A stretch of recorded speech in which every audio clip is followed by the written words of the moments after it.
पूजेसाठी काढतोय हा दुर्वा. हा बघा ते काढलाय. तुमचं पोट वगैरे काय दुखत असेल ना, पोट वगैरे काय दुखत असेल तर दुर्वा एकदम उत्तम. असा दुर्वा घ्यायचा, असा असा काय आहे असं खायचा. अजून एक गोष्ट म्हणजे तुम्हाला सर्दी खोकला वगैरे काय झाला असेल, ही तुळशीची पानं आहेत, त्यातलं असं पान घ्यायचं असं खायचं. आयुर्वेदिक उपाय.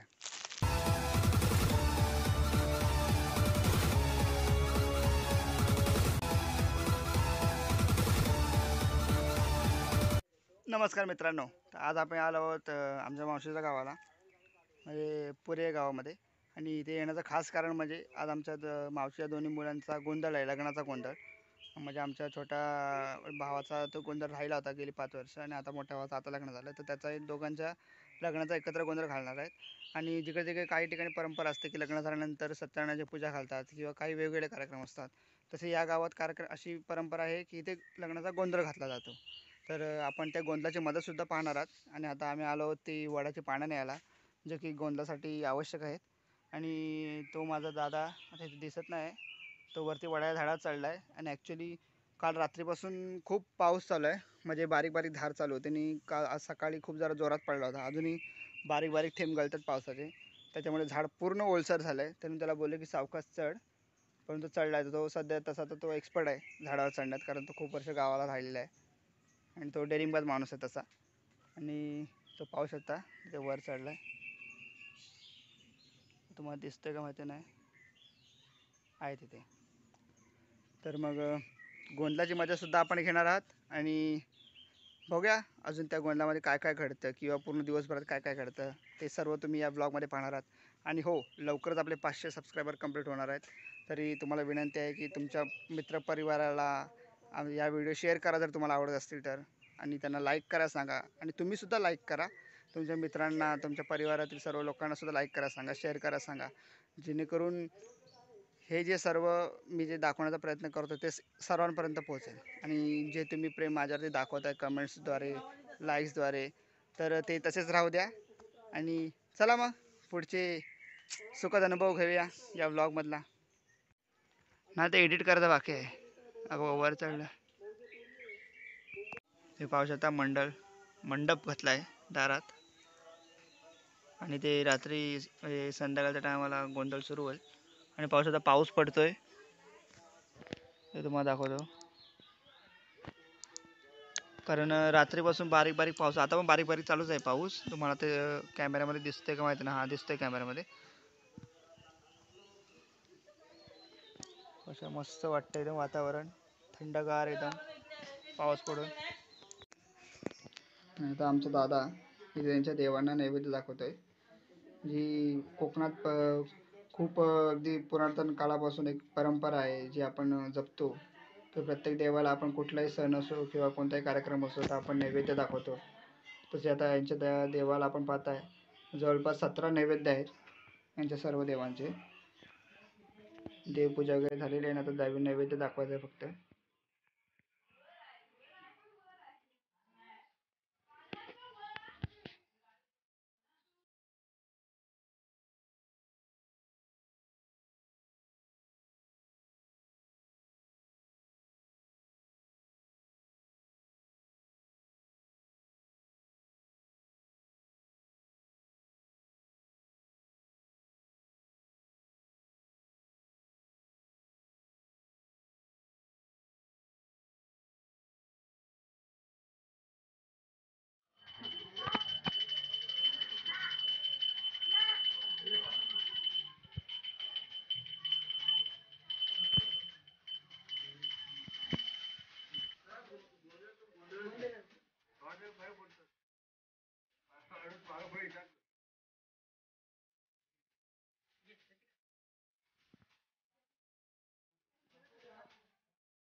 आता रात्रीचे 11:15 झालेत आणि लवकरच गोंधळ सुरू होते. तसे आता जमाजमावरावर चालू आहे. त्याच्या अगोदर जेवण वगैरे झालं आणि आता त्यांनी तयारी करायला घेतली आणि थोडं आता पाहूया आपण गोंधळ.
सुद्धा गोंधळाचा आनंद घेतला असाल आणि मी सुद्धा पहिल्यांदाच गोंधळ बघितला. मलाही खूप मजा आली गोंधळ पाहताना. आणि थोडक्यात सांगायचं झालं तर कोकण म्हटलं तर डोळ्यासमोरचं ते रूढी आणि परंपरा. आणि रूढी आणि परंपरेशिवाय कोकणाला अस्तित्व नाही. आणि खरं त्याशिवाय कोकणात कोणतीही मजा नाही. कारण त्या रूढी आणि परंपरा आपण जपल्या पाहिजेत. असं नाही की सगळ्याच रूढी आणि परंपरा जपल्या पाहिजेत. काही रूढी आणि परंपरा अशा आहेत की ज्या खरं तर मोडकळीस आणल्याच पाहिजेत. कारण तरच या कोकणाचा विकास होऊ शकतो. आणि कोकणाचा विकास म्हणजे काय की ते इमारती होणे किंवा मोठे रेस्टॉरंट होणे, हॉटेल होणे हा कोकणाचा विकास नाही आहे. कोकणाचा विकास असा आहे की इथली जी निसर्ग इथला जो निसर्ग आहे तो मुळात जपला गेला पाहिजे. रिसॉर्ट्स वगैरे त्यासाठी शहरं आहेत, बाकीचे पर्यटन स्थळे आहेत जिथे तुम्ही जाऊन रेस्टॉरंट वगैरे हॉटेल्समध्ये वगैरे तुम्ही योग्य तो आनंद घेऊ शकता. परंतु कोकणात फिरण्यासाठी हा निसर्गच हवा. आणि या निसर्गाशिवाय कोकणाला तर खरीच किंमत नाही आहे. त्यामुळे विकास व्हायला पाहिजे कोकणाचा, परंतु तो या निसर्गाचा विकास व्हायला पाहिजे तरच कोकणाचा विकास होईल. आणि